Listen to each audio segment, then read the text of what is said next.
ভিডিওটা আপনার জীবনের বহুত মহৎ উপকার করবে। দেখেন আমার এই ভিডিওটা দেখা যাবেন জিনার বাড়িতে মালভোগ কলা গাছ রোপণ করছেন, তিনারা অবশ্যই এই ভিডিওটা দেখলে উপকৃত হবেন। দেখেন আমি মালভোগ কলা গাছের থেকে আমি নিজের কলা গাছ নিজে কলা পেরে এনে দেখেন আমার বউ এবং আমি কলাগুলো মানে বড়িয়া করে মানে কেটে রাখতেছি, এবং আমার বাড়িতেও গাখিরের যেটা অভাব ছিল সেটা দূর হয়ে গেছে। আমি নিজেই গরু পালন করি, গরু আমার 1 লিটার পর্যন্ত গাখির হয় বর্তমান।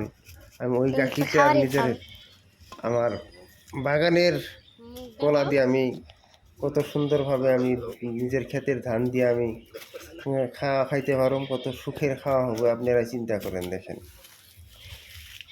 দেখেন কলা গাছটা শেষ করলাম, এখন কলার গাছটা কিভাবে আমার ছেলের সাকিব আল হোসেনের সঙ্গে আমি কলার গাছটা আমি কাটছি সেটা দেখাবো।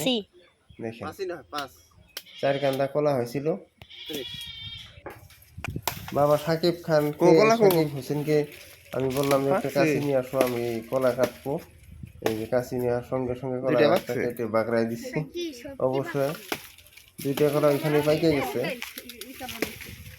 আপনারা সবাই আমার ব্লগটা একটা লাইক করে দিবেন এবং সময় হলে আমার একটা নতুন পেজ ছিল, পেজটাকে একটু ফলো করে দিবেন, এটাই আমার অনুরোধ আপনাদের কাছে। দেখেন কত সুন্দর একটা ন্যাচারাল ভিডিও আপনাদেরকে উপহার দিলাম। অবশ্যই আপনারাও চেষ্টা করবেন, বাড়িতে যদি আপনার গরুর গাখির থাকে, নিজের গাছের কলা থাকে, ক্ষেতের ধান থাকে, চাউল থাকে, আপনি খাওয়ার মজাটাই বলে। শেষে কলাটা পেরে নামাইলাম, এখন আমরা কাটবো মানে কাটার দৃশ্যটা আগেই দেখাইলাম। অবশ্যই ভিডিওটা ভালো লাগলে অবশ্যই একটা শেয়ার করে দিবেন। ধন্যবাদ। পরবর্তী আমি এর থেকে একটা ভালো ভিডিও দিব। দেখেন কলার সাইজগুলো দেখেন কত সুন্দর সাইজ। ধন্যবাদ। আল্লাহ হাফিজ।